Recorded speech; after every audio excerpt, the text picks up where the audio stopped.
Hey you guys, welcome to Monday Mindset. I am Erin Hart and I am a registered nurse. I am a health coach and I help women to achieve extraordinary success with sustainable weight loss with a sugar and flour free lifestyle. So today we are going to be talking, whoops, my alarm is going off. Today we are going to be talking about how to be successful with your sugar and flour free lifestyle when you are eating out and when you're going to restaurants. Each week I share a mindset tip to help you with your sugar and flour free lifestyle, and I just want to help you to know that it is possible, no matter what situation, for you to stay on your plan. So sustainability in this lifestyle really means learning how to navigate eating at restaurants away from home. So with experience comes confidence, and it's always daunting at first when you haven't done it before. I remember feeling that way too when I started, but you will become a master at this soon and it will feel so easy. Just remember to build confidence. You just have to do hard things and not die. And before you know it, it's going to become second nature to you. So the trick is really just committing to your sugar and flour free lifestyle no matter what. If you were a vegetarian, you would go to a restaurant and eat, you wouldn't go to a restaurant and eat meat just because you're eating out, right? Or if you're Jewish and you eat kosher, you wouldn't eat things that aren't kosher at a restaurant. So building an identity as someone who doesn't eat sugar and flour is so important for you. This really is not a diet, it's a lifestyle. And having these clear, unambiguous boundaries around food, like a line in the sand that you just don't cross no matter what with sugar and flour and your quantities. It may feel hard at first, but sticking to them no matter what will make losing weight for the last time a reality for you. So my friend Noreen Savage, she does these awesome interviews on her Starting Out Bright page, if you haven't heard of her. But one of the things that I love, that's a quote that she has said, is that if you go back to your old ways, W-A-Y-S, you're going to go back to your old ways, W-E-I-G-H-S. We have to change to be able to achieve that long-term sustainability. So achieving extraordinary success in this lifestyle, it means keeping promises to yourself. So remember to master your mindset, develop a winning strategy, and consistently execute your plan. That's the success framework. So let's talk about how to be successful with eating out at restaurants. This is a question I get all the time, and I've had a few people ask me this recently, so I just wanted to shoot this video. And also forgive me for I'm doing it really early because I am going to work at the hospital today, and all my family is asleep, so I'm in a different room. But I wanted to make sure to get this out to you today. So these are tips from my own experience, but please post in the comments if you have more ideas that could really help others in our community. So first of all, I just want to invite you to adopt the belief that it's always possible to stay on your plan. What if you believed that it's always possible to stay on your plan? So just like it is for a vegetarian or someone who eats kosher, right? Does every restaurant have compliant food? Almost.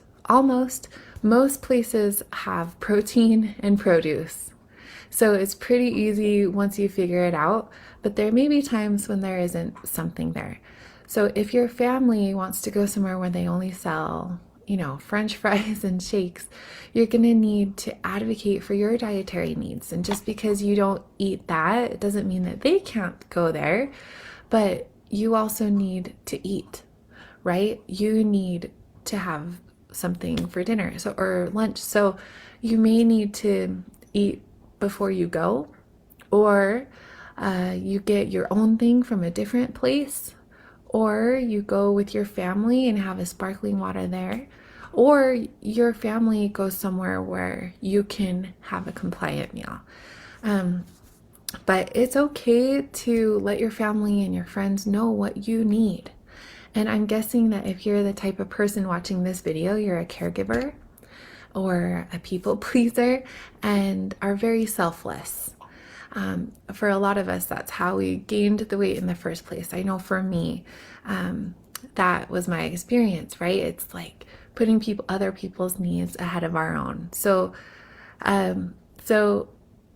prioritizing our own needs is an important part of learning how to be sustainable with a sugar and flour free lifestyle. So, you give so much to other people, and this is a great way for you to ask them for their support and for them to support you. So, learning to speak up and prioritize your needs and preferences is something that we all need to do to be successful at sustainable, healthy weight loss. Get in the habit of planning ahead and not just leaving things to chance. There's a quote that I love, and it says, "Don't leave your dreams to chance." Isn't that so good? Don't leave your dreams to chance, and don't let someone else talk you out of sticking to your plan. Be intentional. We all have self-responsibility. Okay, so look at the menu beforehand. Have some emergency food in the car or your purse in case you find yourself in a situation where you can't find what you need. But there's always a way to stick to your plan. Okay, but sometimes, yeah, it does take planning ahead and thinking ahead of time. Look at the menu before you go. It really helps to do that when we look at the menu before we get to the restaurant, because we're bypassing willpower. You don't want to make a food choice in the moment when you are smelling all the things and there's all the visual cues, right? We want to make a food choice with the higher part of our brain. And a way to do that and bypass willpower is to look at the menu, decide what you're going to eat before you even get there. When you're at the restaurant, use the one plate rule. I know that there's some people who bring a scale to the restaurant, and that's awesome if you want to do that. I personally don't do that. I just use the one plate rule. And the one plate rule is just where you estimate as best that you can your quantities according to your meal plan, and then you call it good, and you limit it to one plate to help you with your portion control. So another thing you can do it to create automation with your program, even when you're at restaurants, is having, as we said, you gain experience, confidence as you gain experience. And one of the things that can help you to build the automation with your program, even at restaurants, is once you find a meal at a restaurant that's compliant, now you know that you can go to that restaurant and you can get that meal. And so next time you go, you don't have to do all the thought work and look ahead in the menu and all of that stuff. You can just go and get that thing that you got last time. And so as you gain experience and go to different restaurants, you build this repertoire of different meals that you can have at lots of different restaurants. And so it becomes really easy. When our family goes out to eat maybe once or twice a week, and I just have my places I know where I can get compliant food. So some of my favorite meals to eat out are like at diners. So like Black Bear Diner is by me, and they have like this burger salad. Or if you go to anywhere with a burger joint, you can just ask for it protein style with no bun and a lettuce wrap. Like Mexican restaurants are really easy. So we love, here in Utah, we love Cafe Rio, Barbacoa, Chipotle, Costa Vida, and it's so easy. Whoops, sorry, my alarm keeps going off, reminding me that it's time to go to work. So those restaurants are really easy, that are like the fresh mix. Is that what they call it? Yeah, so barbacoa, chipotle, I just get a big salad. And I always ask for extra vegetables. I usually get like double beans, no rice. But if rice is on your, or if like a starch is on your plan, you could get this rice, but no tortilla. Leave the tortilla and the chips off, stuff like that. So just little tips like that. I always ask for extra salsa or pico to help boost my veggies, to get a little bit more. And that works out great. So I love Thai restaurants. So yeah, that's like my favorite.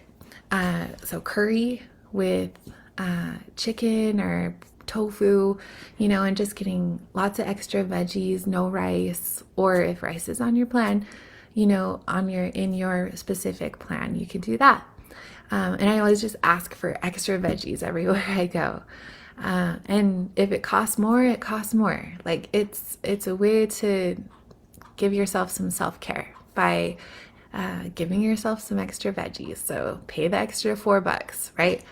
Vietnamese is a really great one if you have a restaurant like that near you. I love to get pho. Did I say that right? PHO. And it's just that delicious soup with the meat and the veggies. And it usually comes with rice noodles, but I just always ask to leave off the rice noodles and I always ask for extra veggies. That one is so yummy and good. Steakhouses are so easy.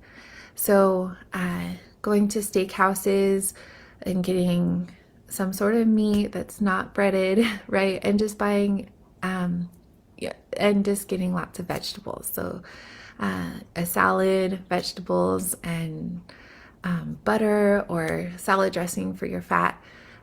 You could get a potato if you have a starch on your plan. So, steakhouses are super easy. And again, just buying extra veggies. If you don't feel like the veggies are enough, just buy an extra side of veggies, spend the extra money. It's so worth it for you to stick to your plan. Another one I really love is like Cheesecake Factory or restaurants like that. And Cheesecake Factory has the most delicious vegan salad. So it has like so many delicious vegetables and beans and nuts. But you want to just kind of watch the dressings, make sure that they don't have hidden sugars in them or flours. So one way to do that when you're eating out is to just if you aren't sure about the sauce, order it on the side, or ask the server, but order it on the side and just dip your fork in it. Just dip your fork and taste it. If it's sweet at all, it's probably not compliant. So yeah, don't stress. Just estimate the best that you can. If you're just starting this lifestyle, or if you've hit a bit of a plateau, it really is best to just kind of stay away from restaurants for about 30 days until you really feel automated with your program.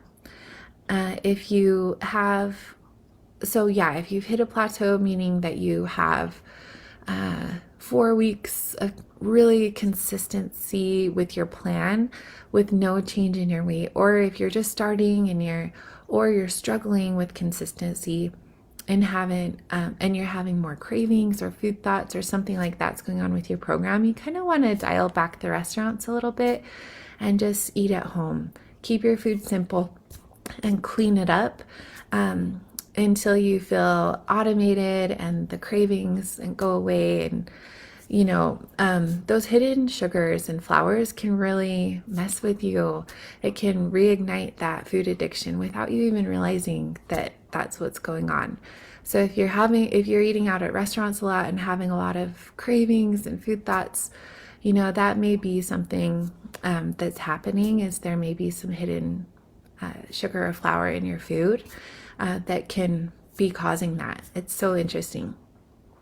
So be mindful of that. And let's see.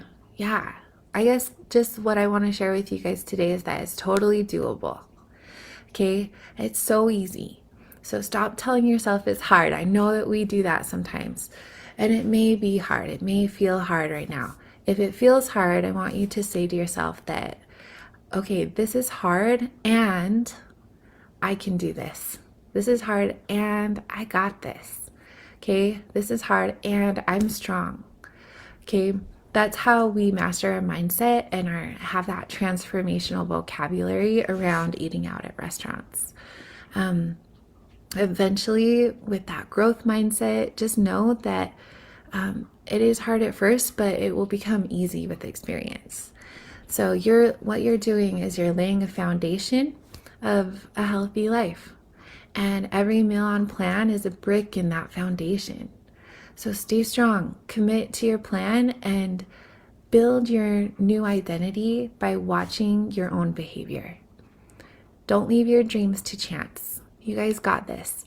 I believe in you, and I'm so proud of you for being here. Thank you so much for joining me, and I hope that you have the best week. We'll talk to you next time. Oh, and then one more thing. So this next week, September 13th through the 16th, if you haven't signed up yet, I am going to be teaching the success framework. We're doing a 4-day challenge. And during this challenge, we're going to have mindset exercises and stuff that we're going to work through each day. It's going to be so powerful. I hope that you'll join us. I'm sharing the secrets to success and what helped me to lose 125 pounds and keep it off. And these are the things I teach to my clients. So if you're not a client with me, this is a great opportunity for you to get some free education and support. If you are a client with me, be sure to come because this is a great way to give your program some rocket fuel.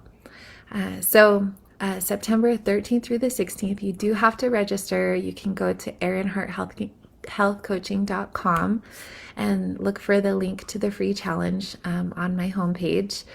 And it's going to be awesome. We're going to have prizes. If you show up live and you play full out, we'll make sure to give you some awesome prizes to just motivate you to come and stay. But there are also going to be recordings. So if you can't make it live, feel free to watch the replay. But really, for the best experience, I think showing up live, free from distractions, with a pen and paper, getting ready to play full out. This is going to really help you to learn how to achieve success and sustainability with your sugar and flour-free lifestyle. And I can't wait to share everything with you. This is stuff I've been putting together for over 2 years. And so I hope it just gives you some massive value, and please tell your friends. Again, go to erinharthealthcoaching.com to register, and I will see you next week. Bye, everybody.